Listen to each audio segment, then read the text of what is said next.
Hi friends, welcome back to our channel Score Max. நாம இன்னைக்கு என்ன பார்க்க போகிறோன்னா ஒரு சிவில் இன்ஜினியரிங் டிப்பிக்கல் சம்மந்தமான ஒரு வீடியோ தான். ஓகேவா? ஸோ என்ன அப்படின்னு பார்த்தீங்கன்னா எஸ்எஸ்சி ஜேஇ சீரீஸ் நம்ம போட்டிருக்கு. ஆல்ரெடி ஒரு வீடியோ போட்டிருக்கேன். அதில் வந்து ப்ரீவியஸ் இயர் கொஷின்ஸ் தான் நம்ம டிஸ்கஸ் பண்ணிகிட்ருக்கோம் சிவில் இன்ஜினியரிங்க்கு. ஓகேவா? அதே போல் எஸ்எஸ்சி உங்களுக்கு ரீசனிங் அண்டு ஜென்ரல் அவேர்னஸும் நான் உங்களுக்கு தனியாக வந்து சீரீஸ் வந்து ஆட் பண்ணுறேன். நம்மளுக்கு எக்ஸாம் எப்போன்னு பார்த்தீங்கன்னா மார்ச்சில் வந்து எக்ஸாம் இருக்குது. ஸோ இன்னும் கரெக்டாக நம்மளுக்கு 2 months இருக்குது அப்படின்றத நீங்கள் மைண்டில் வச்சுக்கோங்க. ஆல்ரெடி வந்து நோட்டிஃபிகேஷன் வந்து நிறைய பேர் அப்ளை பண்ணியிருப்பீங்க. ஓகேவா? ஸோ அந்த அப்ளை பண்ணவங்கெல்லாம் ஜஸ்ட்டு போய் எழுதணுமேன்னு நம்ம எக்ஸாம் எழுதாமல் அட்லீஸ்ட் நம்ம ப்ரீவியஸ் இயர் கொஷின்ஸை கொஞ்சமாவது நம்ம ப்ரிப்பேர் பண்ணிவிட்டு போய் எழுதுவோம் அப்படின்றதுக்கான ஒரு இனிஷியேட்டிவ் தான் இந்த சீரீஸ் வந்து நான் ஸ்டார்ட் பண்ணியிருக்கேன். ஓகேவா? ஸோ இதில் வந்து நம்ம என்ன பார்க்க போகிறோம்னா previous year SSC JE questions. நீங்கள் ப்ரீவியஸ் இயர் பார்த்தீங்கனாலே கண்டிப்பாக அங்கே போய் உங்களுக்கு அட்டன் பண்ணுறதுக்கு ஒரு கான்ஃபிடென்ட்டும் வரும். கண்டிப்பாக எல்லாத்தையும் நம்மளால் வந்து அட்டன் பண்ண முடியும். அந்த மாதிரி தான் கொஷின்ஸ் கேட்பாங்க. ஓரளவுக்கு ஈஸியான கொஷின்ஸ் தான் கேட்பாங்க. ஓகே, ஸோ நான் எஸ்எஸ்சிக்கு அப்ளை பண்ணல, நான் இந்த வீடியோ பார்க்கலாமா நீங்கள் யோசிக்கக்கூடாது. ஸோ இது வந்து ஒரு பேசிக்காக சிவில் இன்ஜினியரிங் சம்மந்தமான கொஷின்ஸ் தான் எஸ்எஸ்சியில் இருக்கும். ஸோ நம்ம டிஎன்பிசி படிக்கிறவங்களுக்கு இது வந்து ஒரு பேசிக் ஒரு ரிவிஷன் பண்ணுறதுக்கு ஹெல்ப்ஃபுல்லாக இருக்கும். ஸோ அதனால் இந்த கொஷின்ஸ்லாம் பாருங்கள், கண்டிப்பாக யூஸ்ஃபுல்லாக இருக்கும். உங்களோட technical knowledge technical examination attend பண்ணுறதுக்கு ரொம்பவே யூஸ்ஃபுல்லாக இருக்கும். டிஎன்பிசி ஏக்கும் ரொம்பவே யூஸ்ஃபுல் அண்ட் எஸ்எஸ்சிக்கும் யூஸ்ஃபுல் அண்ட் கேட்டுக்கும் ஒரு ரிவிஷன் கோர்ஸ் மாதிரியும் இது இருக்கும். ஓகேவா? சரி வாங்க இப்போ நம்மளோட வீடியோக்குள்ளே போகலாம். ஓகே, ஃபஸ்ட் கொஷின் பாருங்கள். இது வந்து எஸ்எஸ்சி ஜேஇ 2016 செட் 1. இதோட ஃபஸ்ட்டு 1 to 50 கொஷின் வந்து நம்ம ஆல்ரெடி பார்த்துட்டோம். ஓகேவா? ஸோ இப்போ வந்து 51லேருந்து நம்ம வந்து பார்க்கலாம்.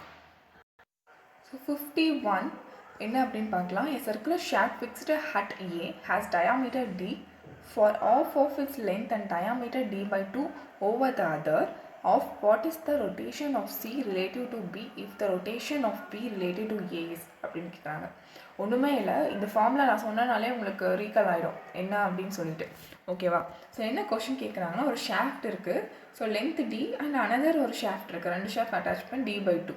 ஓகேவா? ஸோ லென்த்தும் கொடுத்துட்டாங்க, எல்லாமே கொடுத்துட்டாங்க. ஸோ அது ரொட்டேட் ஆகிற அந்த டீட்டா, ஸோ டீட்டா வந்து பார்த்திங்கன்னா ஏக்கு வந்து டீட்டா 1 நம்ம எடுத்துக்கலாம், 0.1. ஓகேவா? ரேடியன். ஸோ டீட்டா நம்ம அப்படி தான் ரெப்ரசன்ட் பண்ணுவோம்.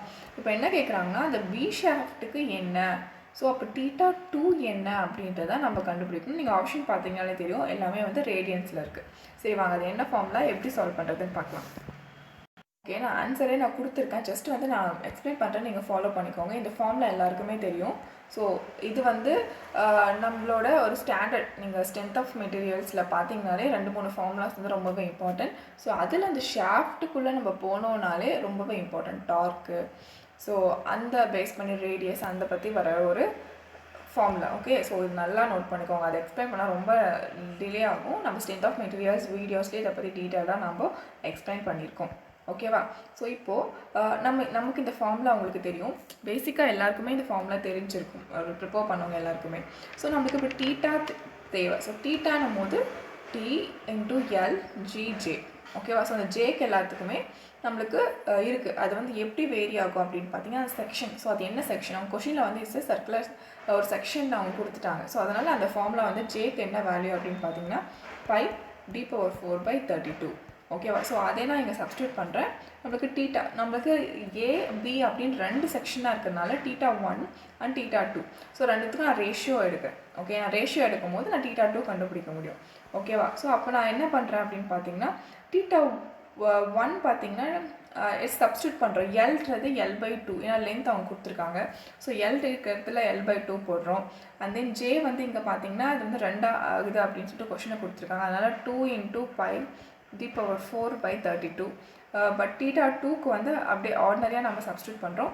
என்ன சேஞ்ச் ஆகும் டீட்டா 2க்கு பார்த்தீங்கன்னா அவங்களோட டி ரேடியஸ் வந்து என்ன கொடுத்துருக்காங்கன்னா D/2 அப்படின்றத கொடுத்துருக்காங்க. ஸோ இந்த ஃபார்முலாவில் ஜஸ்ட் சேஞ்ச் ஆகுது. ஸோ நாம் என்ன பண்ணுறோம், டீட்டா 1/டீட்டா 2 பண்ணுறோம். ஓகேவா? ஸோ பண்ணிங்கன்னா என்ன வரும் பாருங்கள். வரும்போது நம்மளுக்கு theta 2 = 16 × theta 1. Okay, theta 1 value நம்மளுக்கு தெரியும். ஸோ அதனால் அதை நீங்கள் சப்ஸ்டியூட் பண்ணிக்கோங்க. ஓகேவா? சப்ஸ்டியூட் பண்ணிங்கன்னா 16 × 0.1 நினைக்கிறேன் 1 வேல்யூ. ஜஸ்ட் அது என்னென்ன செக் பண்ணிக்கோங்க. 1 வேல்யூ என்ன 0.1. ஓகே. ஸோ 16 into 0.1 வந்து 1 வேல்யூ. ஸோ அப்போ 1.6 ரேடியன். ஸோ ஆன்சரில் இருக்குது. ஸோ அதுதான் ஆன்சர். நான் உங்களுக்கு ஓரளவுக்கு எக்ஸ்பிளைன் பண்ணியிருக்கேன்னு நினைக்கிறேன். பிகாஸ் இது ஃபார்முலாலாம் எப்படி வந்துச்சுன்னு சொன்னால் ரொம்ப டிலே ஆகும். ஒரு கொஷனுக்கே நம்ம 10 minutes ஸ்பெண்ட் பண்ணுற மாதிரி ஆகிடும். எல்லாமே வந்து லெக்சர்ஸில் இருக்குது. நான் தனியாக ரிவிஷன் வீடியோலையும் நான் உங்களுக்கு தனியாக ஒவ்வொரு ஃபார்முலாஸும் நான் எக்ஸ்பிளைன் பண்ணுறேன். ஓகே. இப்போ ஜஸ்ட் வந்து இந்த கொஷனுக்கு எப்படி ஆன்சர் வந்தது அப்படின்றத மட்டும் மைண்டில் வச்சுக்கோங்க. Next, a hollow shaft is subjected to torsion. Which of the following diagram shows the shear stress அப்படின்னு கேட்குறாங்க. என்னென்னா ஒரு ஷாஃப்ட் இருக்குது, ஒரு சர்க்குலர் ஒரு ஹாலோ ஷாஃப்ட்டு. ஸோ அவங்க வந்து ஏபிசின்ட்டு வந்து பார்த்திங்கன்னா என்ன கொடுத்துருக்காங்க அப்படின்னா ஷியர் ஸ்ட்ரெஸ் டிஸ்ட்ரிபியூஷன் வந்து கொடுத்துருக்காங்க. ஸோ என்னவா இருக்கும் இந்த டயக்ராமுக்கு என்னவா இருக்கும் அப்படின்றதான் நம்மளோட கொஷின். உங்களுக்கு பார்த்தீங்கனாலே தெரியும் ஷியர் ஸ்ட்ரெஸ் வந்து நியூட்ரல் ஆக்சிஸில் வந்து என்னவா இருக்கும் அப்படின்றத நீங்கள் பார்த்து hollow shear subject torsion and then shear stress தான் நம்ம கண்டுபிடிக்கணும். ஸோ நீங்கள் பார்த்தீங்கனாலே எக்ஸ்ட்ரீம் எண்ட்ஸில் வந்து அதிகமாகவும் நியூட்ரல் ஆக்சிஸில் வந்து 0வாகவும் இருக்கும் ஷியர் ஸ்ட்ரெஸ். ஓகேவா? ஸோ இப்போ ஆன்சர் வந்து சி. அந்த பாயிண்ட் நீங்கள் ஞாபகம் வச்சுக்கோங்க. ஷாஃப்ட் ஷியர் ஸ்ட்ரெஸ் வந்து நான் சொல்கிறேன், shaft shear stress increases towards the periphery அப்படின்னு சொல்லிட்டு மீன் எக்ஸ்ட்ரீம் ஆக்சிஸில் வந்து இன்க்ரீஸ் ஆகும் அப்படின்னு சொல்லிட்டு. ஓகேவா? And then 0 at the neutral axis. ஓகேவா? And then next question பார்க்கலாம். The moment of inertia of a circular section about is d அப்படின்னு கேட்குறாங்க. ஒன்றுமே இல்லை, இது ஜஸ்ட் ஒரு basic question. So moment of inertia circular செக்ஷனுக்கு என்ன அப்படின்னு கேட்குறாங்க. நம்ம எல்லாருக்குமே தெரியும் என்ன, I d⁴/64. ஸோ இதே கொஷின் ஒரு மொமெண்ட் ஆஃப் இனர்ஷியாவோட யூனிட் என்ன அப்படின்னு கேட்பாங்க. ஏன்னா mm4 பவர் 4ல் வரணும். ஓகேவா? ஸோ இதெல்லாம் பேசிக். நெக்ஸ்ட் கொஷின் பார்க்கலாம். The kinematic change shown in the figure below is here அப்படின்னு கேட்குறாங்க. ஸோ ஏ ஆப்ஷன் வந்து ஒரு ஸ்ட்ரக்சர் அப்படின்றாங்க. ஸோ அதோட டயக்ராம் வந்து நான் மிஸ் பண்ணிட்டேன், அது நான் உங்களுக்கு ஆட் பண்ணுறேன். எப்படி இருக்கும் அந்த டயக்ராம்னா ஜஸ்ட் ஒரு ஹிஞ்சு அண்ட் தென் ஒரு ஜிக்ஸாக் ஒரு அரேஞ்ச்மெண்ட். ஓகே. ஸோ அதில் வந்து கொஷின் அது இல்லை. ஓகே. ஒரு மாதிரி டயக்ராம் கொடுத்துருக்காங்க, ஒரு ஃபிக்ஸ்டு ஒரு ஹிஞ்ச் இருக்குது. ஓகேவா? ஸோ இந்த மாதிரி தான் இருக்கும் எல்லா பாயிண்ட்ஸுமே ஹிஞ்ச் பாயிண்ட். ஓகேவா? Mechanism with 1 degree of freedom, mechanism with 2 degree of freedom, mechanism with more then 2 degree of freedom அப்படின்ட்டு. ஸோ அங்கே நீங்கள் பார்த்தீங்கனாலே ஒரு ஹிஞ்ச் சப்போர்ட்டட் தான். ஓகேவா?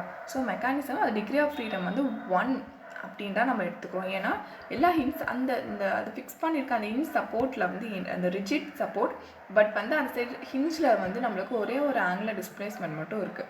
ஓகே. உங்களுக்கு அந்த டயக்ராம் பார்த்தா புரியும்னு நினைக்கிறேன். நான் தெளிவாக நெக்ஸ்ட் வீடியோவில் இதை ஆட் பண்ணுறேன். ஜஸ்ட்டு இந்த டயக்ராம் வந்து மிஸ் ஆகிடுச்சு, இந்த கொஷினோட டயக்ராம். ஸோ இதோட ஆன்சர் வந்து என்ன பார்த்தீங்கன்னா 1 degree of freedom. ஏன்னா அந்த ஹிஞ்சஸில் எல்லாத்துலேயுமே அந்த அவங்க கேட்டுக்க அந்த பாயிண்ட் ஹிஞ்சஸில் வந்து நம்மளுக்கு ஒரே ஒரு ஆங்குலர் டிஸ்பிளேஸ்மெண்ட் மட்டும்தான் இருக்குது. ஸோ நெக்ஸ்ட்டு பார்க்கலாம். Centre of gravity of a equilateral triangle with each side a dash from any of the 3 sides அப்படின்னு கேட்குறாங்க. என்னென்னா ஒரு ஈக்குவலேட்டரல் ட்ரையாங்கிள். ஸோ ஈக்குவலேட்டரல் ட்ரையாங்கிள்லாம் எல்லா சைட்ஸுமே ஈக்குவல், அதை பற்றி அது அப்படின்னு நம்ம எடுத்துப்போம். ஓகே. ஸோ ஏ ஸோ 30 டிகிரி நீங்கள் பார்த்தீங்கன்னா 60 இருக்கும். ஓகேவா? ஸோ நம்ம பிரிக்கிறோம், ஒரு ஈக்குவலேட்டரல் ட்ரையாங்கிளாக நம்ம எடுத்துக்கிறோம். ஓகேவா? ஸோ அப்போ இந்த பாயிண்ட் ஏன்னா நம்ம ஒவ்வொரு ட்ரையாங்கிளாக எடுக்கும்போது a/2 ஆகும். ஹோல் லென்த் ஏன்னும் போது நம்ம தனியாக எடுக்கும்போது a/2 ஆகும். ஸோ இந்த டிகிரியும் வந்து 30 டிகிரியாக ஸ்ப்ளிட் ஆகும். 60 டிகிரி 30 டிகிரியாக ஸ்ப்ளிட் ஆகும். ஸோ இப்போ என்ன கேட்குறாங்க அப்படின்னா any which each side a form any of the 3 sides அப்படின்னு கேட்குறாங்க. அதாவது சென்டர் ஆஃப் கிராவிட்டி தான் நம்ம இப்போ கண்டுபிடிக்க போகிறோம். ஸோ எப்படி நம்ம எடுத்துக்கலாம்? ஃபஸ்ட்டு ஏதோ ஒரு ட்ரையாங்கிள் எடுத்துக்கோங்க. So tan 30. So tan 30 degree என்ன வரும் நம்மளுக்கு? Opposite by adjacent. ஓகேவா? ஸோ இங்கே ஆப்போசிட் வந்து நம்மளுக்கு தெரியாது. ஸோ அதை வந்து நம்ம எக்ஸ்ன்னு எடுத்துக்கலாம். அண்ட் தென் அட்ஜசன்ட் பார்த்தீங்கன்னா நம்மளுக்கு இந்த ஒரு இது நீங்கள் எடுத்துக்கலாம். ஓகேவா?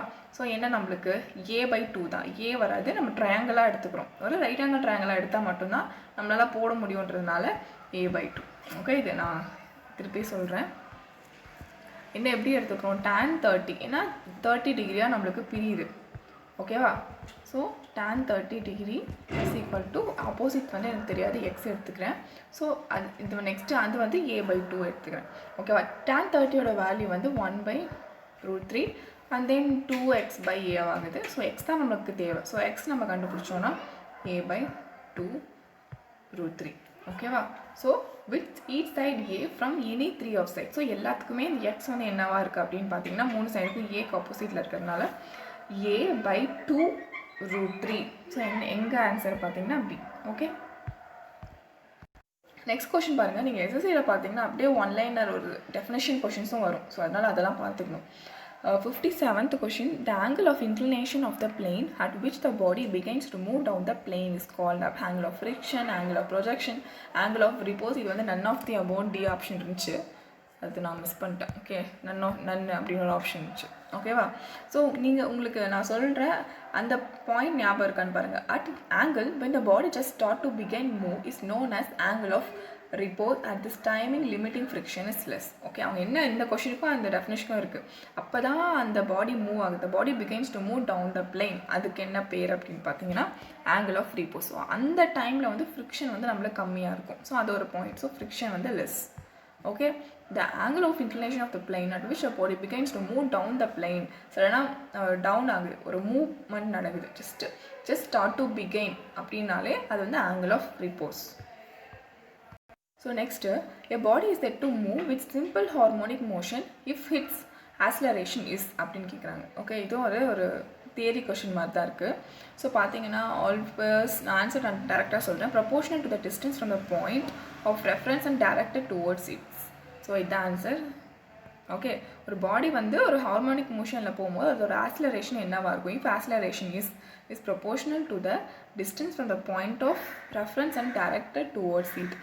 ஓகேவா? ஏன்னா அந்த மாதிரி இருக்கும் போது ரெண்டுமே இந்த ரெஃபரன்ஸ் பாயிண்ட்டுமே அந்த பொசிஷனுமே வந்து நம்மளுக்கு ஹார்மோனிக் பொசிஷனில் இருக்கிறதும் வந்து நம்மளுக்கு ப்ரொபோர்ஷனல். ஸோ அதனால தான் நம்ம proportional to the points of reference அப்படின்றதும் அண்டு அது எங்கேருந்து அமிச்சாங்களோ அதுவும் வந்து சேமாக இருக்கும் அப்படின்றத சொல்கிறோம். So next, and a horizontal beam carrying a uniform distributed load is supported with equal overhangs is shown in the figure.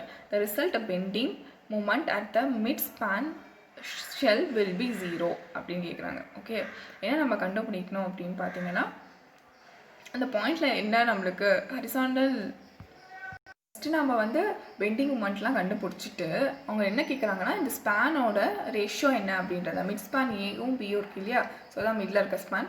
So அதோட ரேஷியோ என்ன அப்படின்றது. ஸோ நீங்கள் எப்படி ரேஷியோ கண்டுபிடிக்கணும்னாலும் ஃபஸ்ட்டு அது என்னென்ன வேல்யூஸ் வரும்ன்றதை கண்டுபிடிக்கணும். ஸோ நம்மளுக்கிட்ட டயக்ராம் தான் இருக்குது. அப்போ எப்படி கண்டுபிடிப்பீங்க? ஒரே ஒரு வழி, நம்ம அதுக்கு ஒரு பெண்டிங் மூமெண்ட்டோ இல்லை ஷியர் ஃபோர்ஸோ ஏதோ ஒன்று கண்டுபிடிச்சி அதில் ஏபி என்ன நம்ம கண்டுபிடிச்சி தான் பண்ணுவோம். ஓகேவா? ஸோ இப்போ இந்த டயக்ராம் பார்த்தாலே உங்களுக்கு தெரியும், டேரெக்டாக அந்த ஃபார்முலா தெரியும். டபிள்யூ, ஸோ மிட் ஸ்பேன் வந்து b²/8 minus W a²/2. So இந்த bending moment at mid. So mid பாயிண்ட்டுக்கான பெண்டிங் மூமெண்ட். ஓகேவா? பட் நீங்கள் அதுவே ஓவராலாக ஸ்பேன் எடுத்துக்கிட்டிங்கன்னா நீங்கள் வந்து equal to bending moment equal to 0 அப்படின்னு எடுத்துப்போம். ஸோ இப்போ வந்து நீங்கள் சால்வ் பண்ணலாம். ஸோ இப்போ இது நீங்கள் சால்வ் பண்ணிங்கன்னா என்ன வரும் உங்களுக்கு? இந்த மைனஸ் வந்து ப்ளஸ் ஆகிடும். wb²/8 is equal to wa²/8 வரும். w கேன்சல் 2, இது வந்து 4. ஸோ அப்போது நீங்கள் லாஸ்ட்டில் என்ன வரும்? a²/b² is equal to 1/4ன்னு நம்மளுக்கு நிற்கும். ஓகே, நம்மளுக்கு ஏபி ரேஷியோ தேவை. ஓகேவா? ஸோ நாம் என்ன பண்ணுறேன், நான் இந்த ரூட்டை கேன்சல் பண்ணுறதுக்காக a/b is equal to 1/2. Okay, so அவங்க கொஷினில் கேட்டது வந்து a/b தான். ஸோ அந்த மிட் ஸ்பேன் ரேஷியோ தான். ஸோ மிட் ஸ்பேன் ரேஷியோ வந்து 1/2. நீங்கள் ஆப்ஷன்ஸ் பார்த்தீங்கன்னா எங்கன்னா 1/2 இல்லைன்னு யோசிக்கக்கூடாது. ஸோ 0.5. ஸோ சி தான் answer. Okay, so next, the two persons of equal weights are hanging over their hands from the ends of a rope hung over frictionless pulley. They begin to climb. The one person can climb twice the speed of the other. The two gets to the top first அப்படின்னு சொல்லியிருக்காங்க. என்ன அப்படின்னு பார்த்தீங்கன்னா இது வந்து ஒரு application question. என்னென்னா ஒரு 2 பர்சன் வந்து ஈக்குவல் வெயிட் இருக்காங்க. 2 பேருமே கையில் வந்து ஒரு ரோப், அந்த புள்ளி இருக்கு இல்லையா, தெரியும்னு நினைக்கிறேன், அது சர்க்கிளாக இருக்குமே. ஸோ அதில் வந்து ஹேங் பண்ணியிருக்காங்க. 2 பேருமே ஒரு ஈக்குவல் வெயிட், 2 பேருக்குமே ஈக்குவல் வெயிட், 2 பேரும் ஒரே மாதிரி தான் கையை பிடிச்சிருக்காங்க. ஸோ அப்போ வந்து 2 பேருமே ஏற ட்ரை பண்ணுறாங்க அந்த புள்ளியை பிடிச்சிக்கிட்டு. ஓகேவா? ஸோ ஒருத்தன் வந்து claim twice the speed of ஒருத்தன் போயிட்டுருக்கான், அவனை விட இன்னொருத்தர் அதிகமான ஸ்பீடில் டபுள் மடங்கு ஸ்பீடில் ஏறுறான். ஸோ அப்போ யார் வந்து டாப்புக்கு வருவாங்க அப்படின்றது தான் கொஷின். ஓகேவா? ஸோ இங்கே வந்து பார்த்தீங்கன்னா இந்த புள்ளி அப்படின்றது தான் இப்போ நம்மளோட பாயிண்ட். அங்கே என்ன ஃப்ரிக்ஷன்லெஸ் புள்ளி அப்படின்னு கொடுத்துருக்காங்க. So pulley is frictionless and வெயிட்ஸும் சேம். ஸோ ரெண்டுமே நம்மளுக்கு தெரிஞ்சிச்சு. ஸோ அப்படி இருக்கும்போது அவங்களோட ஸ்பீட் எப்படி இருந்தாலுமே அவங்க 2 பேருமே ஒரே பாயிண்டில் தான் ரீச் பண்ணுவாங்க. So both get together. ஓகேவா? ஸோ ஏன்னா ஃப்ரிக்ஷன்லெஸ் ஒரு புள்ளியாக இருக்கும் போது வெயிட்ஸும் சேமாக இருக்கும் போது அவங்களோட கிளைம்பிங் ஸ்பீட்ஸ் வந்து நம்ம கணக்கில் எடுத்துக்க மாட்டோம். 2 பேருமே சேம் டைமில் தான் ரீச் பண்ணுவாங்கன்றது தான் நம்மளோட phenomenon rule. Okay, so next பாருங்கள், the phenomena of slow extension of material increasing with the time having no constant load அப்படின்னு கேட்குறாங்க. ஸோ என்ன அப்படின்னு பார்த்தீங்கனாலே உங்களுக்கு தெரியும், க்ரீப்பிங் அப்படின்னு ஃபஸ்ட்டு க்ரீப்னா என்ன ஆப்ஷன் க்ரீப்பிங் இருக்குது. க்ரீப்னா என்ன, ஒரு கண்டினியூஸ் லோட் இருக்கும் போது ஒரு பிரேக்கிங் பாயிண்ட்டுக்கு அப்புறமும் நம்மளுக்கு இம்பேக்ட் லோடு மூலமாக நம்மளுக்கு நடந்துகிட்ருக்கும். ஸோ அது க்ரீப்பிங். ஸோ இதில் வந்து நெக்ஸ்ட்டு பிரேக்கிங்ன்ற விடுங்க, ஈல்டிங் வச்சுக்கலாம். ஸோ ஈல்டிங்கிறது என்ன அப்படின்னு பார்த்தீங்கன்னா ஒரு டைம் பொறுத்து நம்மளுக்கு கான்ஸ்டன்ட் லோட் ஒரு ஸ்லோ எக்ஸ்டென்ஷன் நடந்துகிட்ருக்கும். ஓகேவா? That mean the result of impact load. So impact லோட்னால நம்மளுக்கு கிடைக்கிறது தான் வந்து ஈல்டிங். So yielding start. நம்ம க்ரீப்பிங்னும் போது ஒரு கான்ஸ்டன்ட் லோடு வந்து ஒரு டைம் வைஸ் தான் நம்மளுக்கு க்ரீப்பிங் நடக்கும். ஈல்டிங்னும் போது நீங்கள் லோடு வந்து அதோட பாயிண்ட் அடைஞ்சிட்டாலும் அதுக்கு அடுத்து நம்மளுக்கு ஈல்டிங் வந்து கண்டினியூஸாக ஆகிட்டே இருக்கும், ஒரு எக்ஸ்டென்ஷன் நடந்துகிட்டே இருக்கும். ஸோ ஈல்டிங் பாயிண்ட் சொல்கிறோம் இல்லையா. The phenomena of slow extension of a material increasing with time having no constant load. So no constant load. இதே வந்து ஹேவிங் கான்ஸ்டன்ட் லோடுன்னு வரும்போது நீங்கள் க்ரீப்பிங்னு ஆன்சர் போட்டிருப்பீங்க.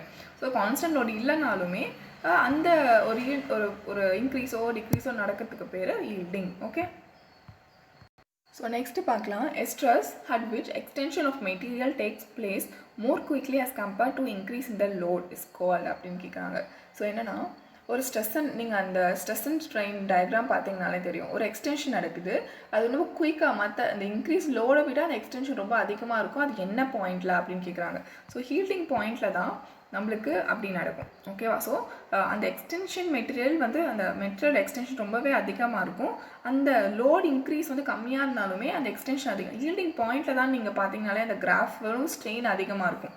ஓகேவா? ஸோ அதுதான் ஈல்டிங் பாயிண்ட். எலாஸ்டிக் பாயிண்டில் ரெண்டுமே சேம் அளவில் இருக்கும். பிளாஸ்டிக் பாயிண்டில் கூட பார்த்தீங்கனாலும் அதே மாதிரி வேரியேஷன்ஸ் இருக்கும். பிரேக்கிங் பாயிண்டில் வந்து அந்த மெட்டீரியல் வந்து அதோட எக்ஸ்ட்ரீம் பாயிண்ட்டை வந்து அடைஞ்சிட்டு அதை வந்து லூஸ் பண்ணுறது தான் பிரேக்கிங் பாயிண்ட்னு சொல்லுவோம். பட் ஈல்டிங் பாயிண்டில் தான் நம்ம லோட் கொடுக்கறத விடவும் அதோட எக்ஸ்டென்ஷன் வந்து அதிகமாக இருக்கும் அப்படின்னு சொல்கிறாங்க.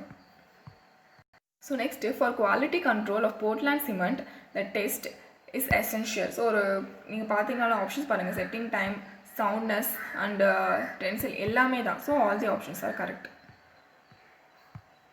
ஸோ நெக்ஸ்ட்டு பார்க்கலாம், if 1500 gram of water is required to have 1875 gram of cement paste of normal consistency, the percentage of water is அப்படின்னு கேட்குறாங்க.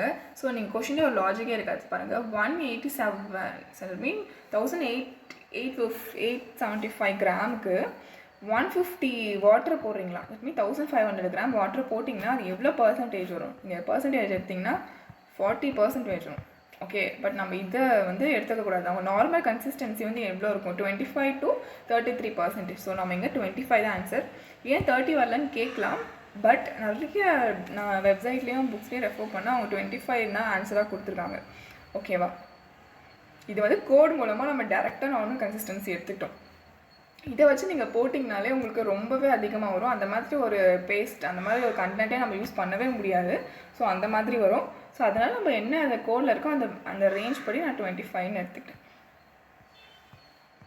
So next, under normal condition using ordinary cement the period of removal of form work is. So option வந்து கொடுத்துருக்காங்க பாருங்கள், 4 options இருக்குது. 7 days for beams of soffits, 14 days of bottom slabs for span 4.6 meter and more, 21 days for bottom begins over 6 meter spans.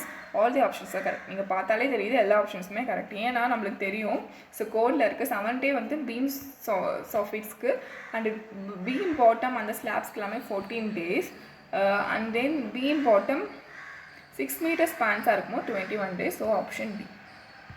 Direct questions தான்.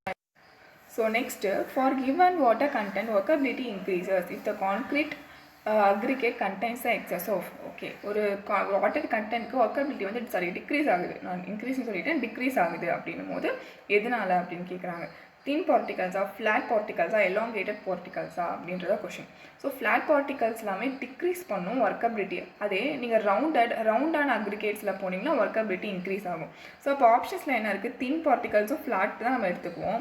Flat particles, elongated particles எல்லாமே ஒன்று தான். So all the options are correct. இதே round அக்ரிகேட்ஸ்க்கு வந்து workability increase ஆகும். So மற்ற எல்லாத்துக்குமே டிக்ரீஸ் ஆகுது. ஸோ நெக்ஸ்ட் பாருங்கள், for ensuring quality of concrete use single sized aggregate, 2 sized aggregate, graded aggregate and coarse aggregate. கண்டிப்பாக தெரியும், கிரேடட் அக்ரிகேட் தான் நம்ம குவாலிட்டி கான்க்ரீட்காக நம்ம யூஸ் பண்ணுவோம். And then according to IS 456 and number of grades of concrete mix. So இது எல்லாருக்குமே தெரிஞ்சிருக்கும். என்ன 7 IS 456 படி நம்மளுக்கு எத்தனை கான்க்ரீட் இருக்குது மிக்ஸ் பார்த்தீங்கன்னா 7 மிக்ஸ் இருக்குது.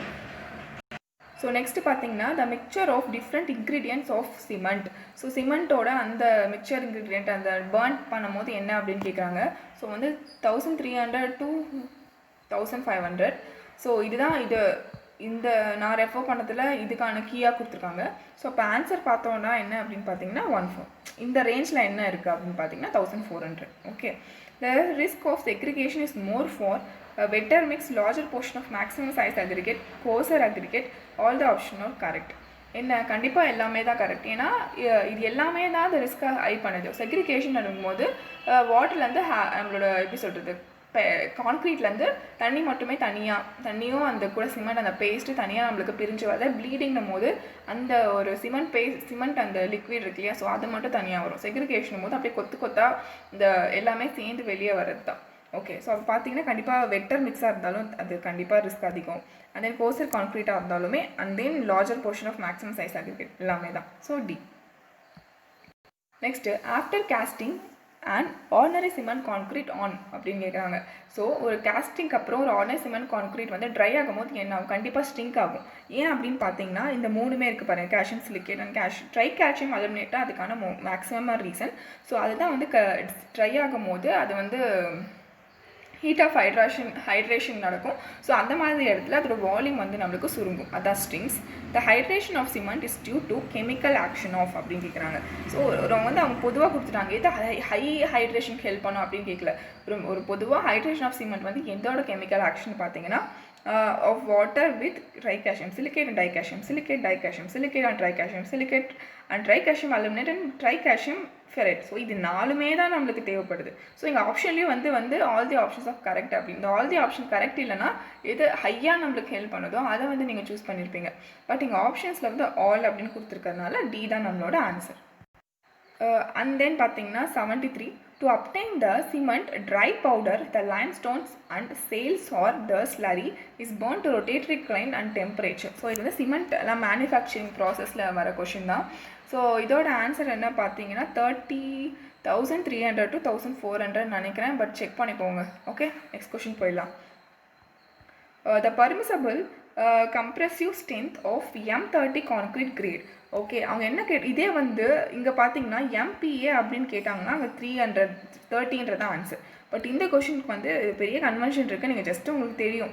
ஸோ M30க்கு வந்து 300 கிலோகிராம் பர் சென்டிமீட்டர் ஸ்கொயர். அதே வந்து நியூட்டன் பர் MM ஸ்கொயர்னு கேட்டிருந்தாங்க. இங்கே அந்த கன்வெர்ஷனில் கேட்டிருந்தாங்கன்னா 30 தான் ஆன்சராக வந்திருக்கும்.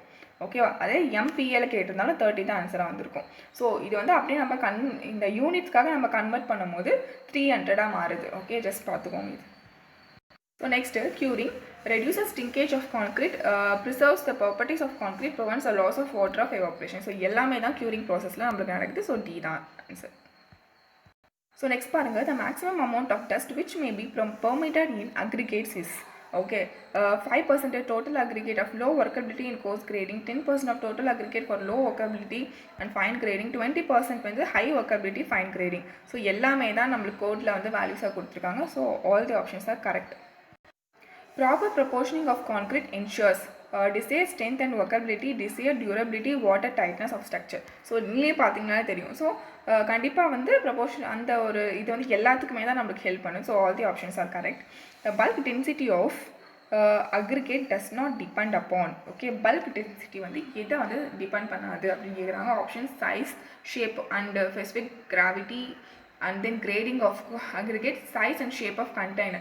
ஸோ இங்கே பார்த்தீங்கன்னா தெரியும் பல்க் டென்சிட்டி ஆஃப் அக்ரிகேட் வந்து அக்ரிகேட்டை அதோட சைஸு, ஷேப்பு, அதோட ஸ்பெசிஃபிக் கிராவிட்டி எல்லாத்தையுமே டிபெண்ட் பண்ணும், கிரேடிங்கும் டிபெண்ட் பண்ணும். ஸோ இந்த 3 ஆப்ஷனுமே தப்பு. பட் இங்கே பாருங்கள் size and shape of the container, so அது நம்மளுக்கு சம்மந்தமே கிடையாது. ஸோ டஸ் நாட் டிபெண்ட் உடனே நம்மளுக்கு டி தான் answer. Okay, next while compacting the concrete by a mechanical vibrator the slump does not exceed அப்படின்னு கேட்குறாங்க. ஸோ ஆன்சர் இதெல்லாமே நம்மளுக்கு வர தியரி கொஷின் மாதிரி தான். ஸோ 0.5. ஓகே, மெக்கானிக்கல் வைப்ரேட்டரில் ஸ்லம்ப் வந்து 5.0, தட் மீன் 5 விட அதிகமாக இருந்துச்சுன்னா நம்மளுக்கு என்னென்னா செக்ரிகேஷனும் ப்ளீடிங்கும் நடக்கிறதுக்கு நிறையவே சான்ஸ் இருக்குது. And then an aggregate is said to be flaky if its least dimension is less than. So flaky aggregatesக்கு நம்மளுக்கு ஃபார்முலா இருக்கும், அது எல்லாருக்குமே தெரிஞ்சிருக்கும். என்ன 3/5 of mean dimension. Okay, so flaky aggregates so dia வந்து 3/5 of mean dia of aggregatesஸாக இருக்கணும். So answer வந்து பார்த்தீங்கன்னா சி. நெக்ஸ்ட் பாருங்கள், இது கொஷின் நான் சொல்கிறேன், அதை நீங்கள் நோட் பண்ணிக்கோங்க. shear stress distribution of beam of rectangular cross section subject to transverse loading. Okay, ஒரு shear stress distributionோட டயக்ராம் தான். அது வந்து transverse loadingல இருக்கும்போது அதோட ஆன்சர் என்ன அப்படின்றது தான் question. So option A, B, C பாருங்கள், இதில் வந்து எதுவாக இருக்கும் அப்படின்றத நம்ம வந்து இப்போது ஆன்சராக எழுத போகிறோம். So D. ஏன்னா shear stress of a diagram ஒரு rectangular cross section, ஓகே, ஒரு cross section வந்து இப்படி இருக்குது அப்படின்னும் போது அதோட shear stress. ஓகே, ஸோ என்ன இருக்கும் shear stress? நம்ம இங்கே என்ன கேட்குறாங்க, shear stress distribution போது நம்மளுக்கு தெரியும் என்ன, இங்கே நம்மளோட நியூக்ளியர் அந்த ஒரு சென்டர் இருக்க நியூட்ரல் ஆக்சிஸில் வந்து அதிகமாகவும் எக்ஸ்ட்ரீம் எண்ட்ஸ்லேயும் கம்மியாக இருக்கும். அதுவும் வந்து நம்மளோட ரெக்டாங்கிளுக்கு வந்து டயக்ராம் வந்து இந்த மாதிரி தான் இருக்கும். ஸோ இது எல்லாம் நம்ம போட்டு பார்த்துருப்போம், நோட்ஸில் இருக்கும், செக் பண்ணிக்கோங்க. ஸோ ஆன்சர் வந்து டி. ஓகே, அது எப்படி வந்துச்சுன்னா எக்ஸ்பிளைன் பண்ணுறதுக்கு இப்போதைக்கு டைம் இல்லை.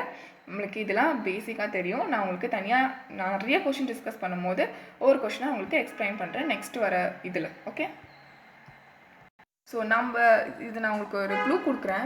நம்ம கண்டுபிடிப்பேன் எப்படி ஆவரேஜ் shear stress, அப்புறம் வந்து ஒரு ஈக்குவல் டு இந்த shear stress, ஒரு normal shear stress, average shear stress equal to பண்ணிலாம் நம்ம கண்டுபிடிப்போம். சர்க்குலர் கிராஸ் செக்ஷனுக்கு ஒரு வேல்யூ வரும். ஸோ அந்த மாதிரி வரும். ஸோ அந்த மாதிரி தான் இந்த ரெக்டாங்குலருக்கும் நம்ம கண்டுபிடிச்சிருக்கோம்.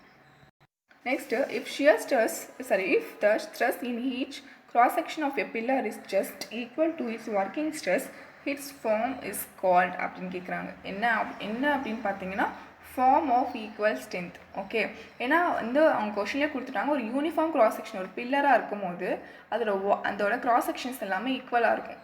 எப்படி the stress in the cross section equals to working stress. So அந்த cross section இருக்க ஸ்ட்ரெஸ் வந்து நம்மளோட ஒர்க்கிங் ஸ்ட்ரென்த்ஸ்க்கு ஈக்குவலாக இருக்கும்போது நம்மளுக்கு அட்டைன் பண்ணுற ஸ்ட்ரென்த் வந்து ஈக்குவல் ஸ்ட்ரென்த்தாக கிடைக்கும். So form of equal strength. So answer வந்து பார்த்தீங்கன்னா B. Next question, the traverse fillet weld are designed for என்ன? ஸோ இந்த வெல்ஸ் வந்து எதுக்காக டிசைன் பண்ணுறோம் அப்படின்னு கேட்குறாங்க. Options tensile strength, shear strength, compressive strength, bending strength. So இந்த ட்ராவர்ஸ் ஃபில்லட் வெல்ஸ் எல்லாமே எதுக்காக நம்ம டிசைன் பண்ணுறோம் அப்படின்னா டென்சைல் ஸ்ட்ரென்த். ஓகே, நீங்கள் அதுக்கு டயக்ராம் இருக்கும். நீங்கள் எப்படி உங்களுக்கு டவுட் இருந்துச்சுன்னா ட்ராவர்ஸ் ஃபில்லட்னா என்ன நீங்கள் சர்ச் பண்ணாலே தெரியும், அந்த டயக்ராம் வச்சு பார்த்தாலே தெரியும் அது எந்த ஸ்ட்ரென்த்துக்கு அப்படின்ட்டு. ஏன்னா ரெண்டு சைடுமே டென்சைல் ஸ்ட்ரென்த்துக்கு தான் அது வந்து யூஸ் ஆகும். ஓகே, டென்சைல் ஸ்ட்ரென்த்னா என்ன, ரெண்டு சைடுமே இழுக்கிறது. ஓகேவா? ஸோ அந்த மாதிரி ஒரு ஸ்ட்ரென்த்து இதுக்காக தான் நம்ம இந்த ட்ராவர்ஸ் ஃபில்லட் வெல்டை யூஸ் பண்ணுறோம். Next, when thin cylindrical shell is subjected to internal pressure that will be dash அப்படின்னு கேட்குறாங்க. decrease in diameter of length of cell, increase in diameter and decrease in length அப்படின்ற மாதிரி நிறைய options இருக்குது. பார்த்தீங்கன்னா டின் சிலிண்டரில் diameter length of the ஷெல்லும் வந்து டிபெண்டே கிடையாது இன்டர்னல் ப்ரெஷர் ஆஃப் சிலிண்டர் வரும்போது. ஓகேவா? ஸோ இங்கே பார்த்தீங்கனாலே என்ன கொடுத்துருக்காங்க, ரெண்டுமே வந்து டயாமீட்டரும் லென்த்தும் வந்து டிபெண்ட்ன்ற மாதிரி எல்லா ஆப்ஷன்லுமே இருக்குது. பட் ரெண்டுக்குமே எந்த சம்மந்தமும் கிடையாது. That mean diameter and length of cylindrical shell does not depend on internal pressure of cylinder. Okay, அப்போ ஆன்சர் வந்து none of these ஆன்சராக வந்திருக்கு. So next, the compression member always tend to buckle in the direction of. Okay, என்ன உங்களுக்கு தெரியும் எதில் ரெண்டுமே வந்து bulk ஆகும், எந்த டைரக்ஷன் கேட்குறாங்க. ஸோ ஏ வந்து பார்த்தீங்கன்னா axial load perpendicular to axial load minimum cross section radius of gyration. So இது எல்லாருக்குமே தெரியும். என்னன்னா பக்லிங்னு வரும்போது L/R வரும். அந்த எஃபெக்டிவ் லென்த் கண்டுபிடிப்போம், ஸ்லெண்டர்னஸ் ரேஷியோலாம் கண்டுபிடிப்போம். ஸோ அது வந்து இது வந்து ஆப்ஷனில் என்ன இருக்குது, ஆர் தான் இருக்குது. So length least radius of gyration தான் நம்மளுக்கு R. Okay, next A simply supported beam is loaded as shown in the figure. The maximum shear force என்னன்னு கேட்குறாங்க. ஸோ ஒரு பெரிய டயக்ராம் கொடுத்துருக்காங்க. இதோட மேக்ஸிமம் ஷியர் ஃபோர்ஸ் என்ன அப்படின்னு கண்டுபிடிக்கணும். ஸோ இது எந்த சைடாக இருந்தாலும் பரவாயில்ல, ஜஸ்ட் நான் சீக்கிரமாக சால்வ் பண்ணுறேன், டைம் லென்த் போயிட்டுருக்கு. ஓகேவா? ஸோ ஃபஸ்ட் RA + RB எடுத்துக்கலாம். ஸோ எடுத்துக்கலாம், டோட்டலாக நம்ம ஆட் பண்ணுறோம் லோடு. ஸோ எத்தனை லோடு, 1 2 3 4. So 4W. ஓகேவா? டோட்டலாக ஆட் பண்ணிட்டேன். அண்ட் தென் இப்போ வந்து மொமெண்ட் அட் என் சப்போர்ட் இது ஈக்குவல் டு, ஸோ எண்டில் வந்து நம்ம 0ன்னு எடுத்துக்கிட்டு சால்வ் பண்ணுறோம். ஸோ அப்போது RA இன்ட்டு இங்கே ஏபி எப்படி வேணால் நீங்கள் வச்சுக்கோங்க. RA நான் இந்த சைடு இன்ட்டு 4C டோட்டலாக இருக்கிற length and is equal to W into 3C plus 2W into 2C. Okay, plus W into C. So இந்த சைடு அப்படியே நான் எடுத்துக்கிறேன், இது ஏபி. ஓகே, அண்ட் இப்போ வந்து நீங்கள் சால்வ் பண்ணுறீங்க. ஸோ சால்வ் பண்ணால் என்ன வரும், RA is equal to 2W, RB is equal to 2W. So answer வந்து C. ஸோ ஜஸ்ட்டு இந்த ஈக்குவேஷன் வரைக்கும் நான் சால்வ் பண்ணிட்டேன். இது நீங்கள் சால்வ் பண்ணிங்கன்னா RA கண்டுபிடிக்கலாம். RA கண்டுபிடிச்சி இதில் நீங்கள் போட்டிங்கன்னா RB கண்டுபிடிக்கலாம். Next a column with maximum equivalent length has அப்படின்னு கேட்குறாங்க. ரெண்டுமே எல்லும் எல் ஈக்குவலண்ட், அதுமாதிரி எஃபெக்டிவ் லென்த்தும் எப்போ ஈக்குவலாக இருக்கும் அப்படின்ற மாதிரி கேட்குறாங்க. எந்த ஒரு ஹிஞ்ச் சப்போர்ட்டாக ஃபிக்ஸட் சப்போர்ட்டாக அந்த கண்டிஷன்ஸில் ஈக்குவலாக இருக்கும் அப்படின்னு கேட்குறாங்க. So maximum equal length of column எப்போ ஈக்குவலாக இருக்கும், எப்போனா ஒரு ஹெண்டு ஃபிக்ஸ்டும் அதர் ஹெண்டு வந்து ஹிஞ்சாக இருக்கும் போது நம்மளுக்கு ஈக்குவல். ஓகேவா? அதே போட் உங்களுக்கு நான் அந்த கேசஸ்லாம் நான் சொல்கிறேன். இப்போ ஒன்று சொன்னால் இப்போ டைம் ரொம்ப லென்த்தாக போகுது. ஸோ இதுக்கான ஆன்சர், ஸோ இந்த மேக்ஸிமம் லென்த்தும் அந்த ஈக்குவலண்ட் லென்த்துமே எப்போ ஈக்குவலாக இருக்கும் அப்படின்னு கொஷினில். ஸோ எப்போனா one hand fixed and other hand is ஹிஞ்சுடு. Okay, அதே பார்த்தீங்கன்னா ஃப்ரீ ஹேண்டாக இருக்கும்போது என்ன ஆகும், ஸோ 2L ஆகும் இல்லையா? ஸோ இப்படி போகும் அதோட டயக்ராம்லாம்.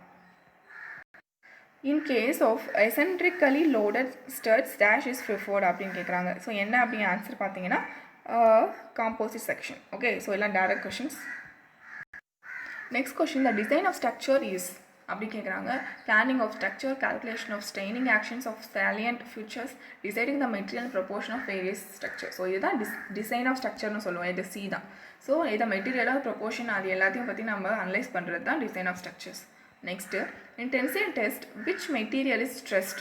டென்சைல் ஸ்ட்ரென்த்தில் which material is stressed beyond elastic limit the tensile strain has அப்படின்னு கேட்குறாங்க. ஸோ என்ன அப்படின்றதான் நம்மளோட ஆன்சர். ஸோ இது வந்து அந்த ஸ்ட்ரெஸ் ஸ்ட்ரெயின் அந்த டயக்ராம் பார்த்தீங்கனாலே புரியும். ஸோ ஆன்சர் வந்து டிக்ரீஸ் மோர் குயிக்லி. டென்சைல் ஸ்டேட்டில் ஒரு மெட்டீரியல் வந்து ஸ்ட்ரெஸ் ஆகிடுச்சு எலாஸ்டிக் லிமிட்டுக்கு அப்புறம்.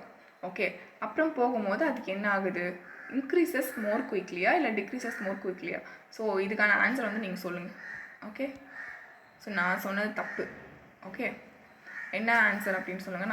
நான் இப்படி போடுறேன், நீங்களே பாருங்கள். ஃபஸ்ட்டு எலாஸ்டிக் இல்லை அந்த டயக்ராம் வந்து என்ன இருக்கும், ஸ்ட்ரெஸ்ஸு இங்கே ஸ்ட்ரெஸ் நம்மளுக்கு அண்ட் தென் ஸ்ட்ரெயின் வந்து இங்கே அந்த கிராஃபில் ஒரு எலாஸ்டிக் லிமிட் வரைக்கும் ஒரு கிராஜுவல் இன்க்ரீஸ் இருக்கும். அதுக்கப்புறம் டிக்ரீஸ் ஆகிட்டு அதுக்கப்புறம் என்ன ஆகுன்றதான் நம்மளுக்கு கேள்வி. ஒரு beyond elastic limit tensile strain வந்து என்ன ஆகுது அப்படின்னா டிக்ரீசஸ் மோர் குயிக்லி அப்படின்றத கொடுத்துருக்காங்க. இது கரெக்டாக இல்லையா அப்படின்றத நீங்கள் சொல்லுங்கள். ஓகே, ஸோ இங்கே பார்த்தீங்கன்னா fact of safety is defined as the ratio of ultimate stress to working stress to ultimate stress, breaking stress to ultimate stress to breaking stress the answer. Okay, இதெல்லாம் direct questions. In compression test the fracture in the cast iron specimen hood அப்படின்னு கேட்குறாங்க. So எங்கே நடக்கும் அப்படின்றது தான் question. So எங்கே அப்படின்னு பார்த்தீங்கன்னா occurs along the oblique plane அப்படின்றத answer. Okay, so next question பார்த்துடலாம். The bending moment distribution in a built beam is shown in the figure. The shear force distribution.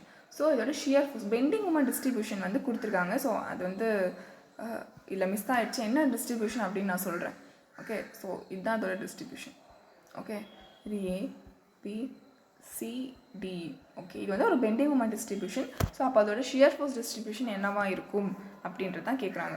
ஓகேவா? ஸோ என்னவா இருக்கும் அப்படின்றத பார்க்கலாம்.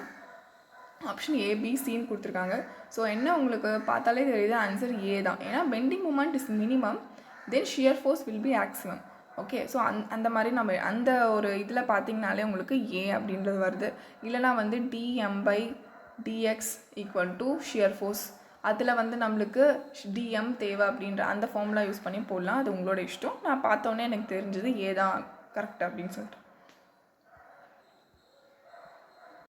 So next, in the figure, all dimensions are in mm. Below shows an I section of beam.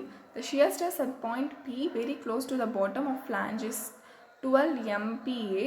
The stress at point Q is a web very close to flange. அப்படின்ட்டு கேட்குறாங்க. என்ன கேட்குறாங்க அப்படின்னா, ஒரு ஐ செக்ஷன் பீம் கொடுத்துட்டாங்க. இதில் வந்து B பாயிண்டில் என்ன ஷியர் ஸ்ட்ரெஸ்ஸு அப்படின்ற மாதிரி தான் கொஷின் கேட்குறாங்க. அது மற்ற எல்லா பாயிண்ட்டும் சொல்லிட்டாங்க. Stress at the Q in web very close to the flange. So நம்ம 2 செக்ஷன் எடுத்துப்போம்.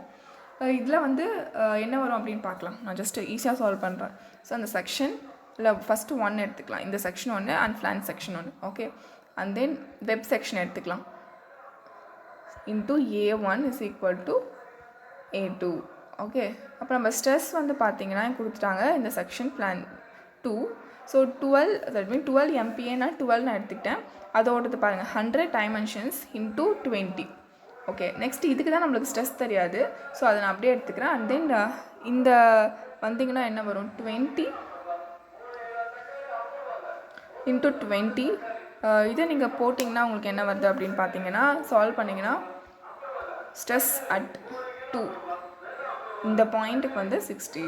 ஓகே, ஜஸ்ட் இது ஈஸியான மெத்தட் சால்வ் பண்ணுறதுக்கு. பட் ட்ரெடிஷ்னல் மெத்தட் இருக்குது. ஒவ்வொரு பாயிண்ட் ஒவ்வொரு செக்ஷன் எடுத்துக்கிட்டு போடலாம். Next, 95th, maximum frictional force which comes into play when a body just began to slide over the surface. So இப்போ வந்து 96th question பாருங்கள். The column of length L with both end fixed may be அப்படின்னு கேட்குறாங்க. So both end fixed தான். So both end fixedக்கு என்ன அப்படின்றது தான். So equivalent length is equal to 1/2 into actual length. Okay, so அப்போ L 1/2. So B the answer.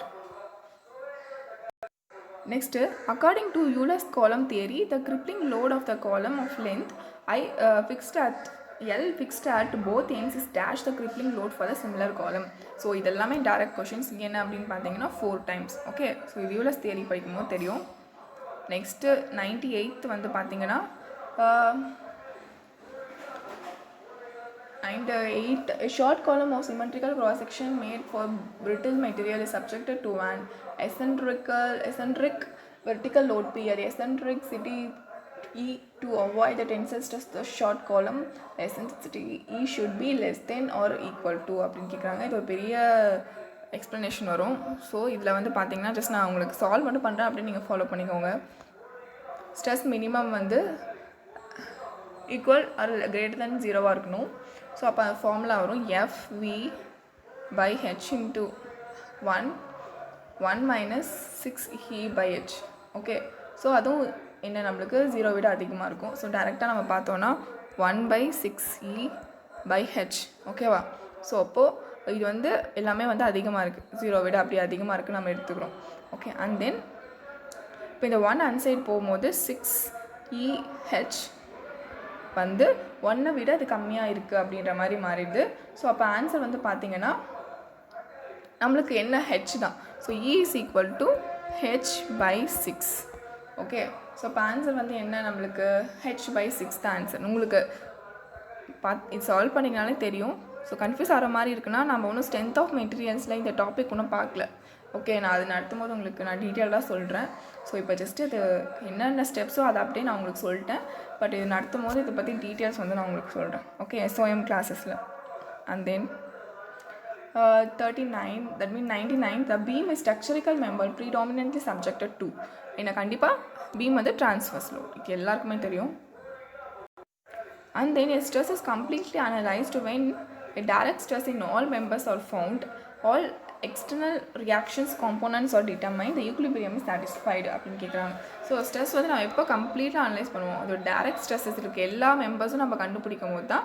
So அதனால் ஏ தான். ஓகேவா? ஸோ எல்லாம் பாருங்கள், கொஷின்ஸ் வந்து எப்படி நம்ம 100 கொஷின் பார்த்தோம் போன வீடியோலையும் இதுலேயும். ஸோ இதில் பார்த்தீங்கன்னா 70 கொஷின்ஸ் வந்து ரொம்பவே ஈஸி கொஷின்ஸ் தான் வந்தது, டேரக்ட் கொஷின்ஸ் வந்தது. அதில் வந்து ஒரு 5 கொஷின்ஸ் தான் நம்மளுக்கு யோசிக்கிற மாதிரி ஒரு ஹார்ட் ப்ராப்ளமேட்டிக் கொஷின்ஸ் வந்தது. ஓகேவா? மற்ற 75 அண்ட் தென் மற்ற 25 கொஷின்ஸ் எல்லாமே கோடு அந்த மாதிரி கொஷின்ஸ் அண்ட் தென் அண்டர்ஸ்டாண்டிங், நீங்கள் எந்தளவுக்கு நடத்தும் போது அண்டர்ஸ்டாண்ட் பண்ணிக்கிட்டீங்க கான்செப்ட் பேசிக்காக இருக்க கொஷின்ஸ் தான் வந்து. ஓகேவா? ஸோ இப்படி தான் வந்து எஸ்எஸ்சி ஸ்டாண்டர்ட் இருக்கும். ஓகேவா? ஸோ ஒவ்வொரு கொஷின்ஸ் நம்ம ஒவ்வொரு ப்ரீவியஸ் இயர் கொஷின்ஸாக பார்க்கலாம். ஒவ்வொரு கொஷின் பேப்பரையும் 2ஆக பார்க்கலாம், 50-50 பார்க்கலாம். அப்போ தான் இல்லைனா வீடியோ ரொம்ப லென்த்தாக போயிடும். ஸோ அதனால் நிறைய பாயிண்ட்ஸ் நம்ம மிஸ் பண்ணிடுவோம். ஸோ அதனால் வந்து இப்படி பார்க்கலாம். ஓகே, ஸோ இந்த வீடியோ உங்களுக்கு யூஸ்ஃபுல்லாக இருக்கும்னு நினைக்கிறேன். நெக்ஸ்ட் வீடியோவில் பார்க்குறேன். Thank you friends. அன்அகாடமி டிஎன்பிசி பற்றி தான் பார்க்க போகிறோம். ஆல்ரெடி அதை பற்றி நான் நிறைய பேசிட்டேன். So Unacademy TNPSC best educators வந்து நம்மளுக்கு கிளாஸஸ் எடுக்கிறாங்க. ஸோ டிஎன்பிசிக்குன்னு தனியாக அவங்க வந்து கான்சன்ட்ரேட் பண்ணுறாங்க. Daily test, special marathon, Mach test, live test, doubt clearing sessions எல்லாமே இருக்குது. ஃப்ரீ கண்டென்ட்டை வந்து நீங்கள் அந்த ஆப்பில் எப்படி அன்லாக் பண்ணுறதுன்னா, டவுன்லோட் பண்ணுங்கள் Unacademy and then free live classes இருக்கும். அண்ட் யூடியூப்லேயும் அவங்களோட கண்டென்ட்ஸ் நிறைய இருக்குது அன்அகாடமி. ஸோ அதையும் நீங்கள் பார்த்துக்கலாம். ஸோ அதில் போயிட்டு நம்மளுக்கு கொடுத்துருக்க கோட் வந்து ஸ்கோர் மேக்ஸ் தமிழ், அதை வந்து நீங்கள் போட்டிங்கன்னா அந்த ஃப்ரீ கண்டென்ட் எல்லாமே அன்லாக் ஆகிடும். ஸோ நீங்கள் அந்த ஆப்பில் போயிட்டு அதை பற்றி தெரிஞ்சுக்கலாம். ஸோ அண்ட் தென் டெய்லி டெஸ்ட்டும் நடக்குது. ஸோ அதையும் பார்த்துக்கோங்க குரூப் 1க்காக. ஸோ இப்போ கரண்ட்டில் என்ன பேட்ச் அவைலபிளாக இருக்குன்னா, December 18th and September 29th வந்து என்ன இருக்குது அப்படின்னு பார்த்தீங்கன்னா, குறிக்கோள் பேட்ச் வந்து ஸ்டார்ட் ஆகுது. ஸோ ஜாயின் பண்ணணும்னு நினைக்கிறவங்க ஜாயின் பண்ணிக்கோங்க. லிமிட்டட் சீட்ஸ் தான் அவைலபிளாக இருக்கான். அண்ட் தென் அன்அகாடமி ப்ளஸ் பற்றி சொல்லணும்னா இதே தான் உங்களுக்கு. Plus live doubt clearing sessions வந்து அவங்க கொடுக்குறாங்க. ப்ளஸ் ப்ராக்டிஸ்க்கு டெஸ்ட் கொடுக்குறாங்க. ஓகேவா? அந்த ப்ளஸ்ஸை வந்து எப்படி அன்லாக் பண்ணுறதுன்னா, நீங்கள் சப்ஸ்கிரைப் பண்ணணும். சப்ஸ்கிரைப் பண்ணுறதுக்கு ஒரு அமௌண்ட் கேட்கும். அதில் எனக்கு டிஸ்கவுண்ட்ஸ் தேவை அப்படின்னு நினைக்கிறவங்க நம்மளோட ரெஃபரல் கோட் ஸ்கோர் மேக்ஸ் தமிழில் வந்து போட்டிங்கன்னா அது ஈஸியாக வந்து அன்லாக் ஆகிடும். ஓகே, ஸோ அந்த இஎம்ஐ ஆப்ஷன்ஸுமே அவைலபிளாக இருக்குது. ஸோ இதுதான் நான் உங்களுக்கு சொல்லணும்னு நினச்சேன். உங்களுக்கு தேவைப்படுதுன்னா கண்டிப்பாக ஜாயின் பண்ணிக்கோங்க. தேவையில்லைன்றவங்க இக்னோர் பண்ணிக்கோங்க. Okay, thank you.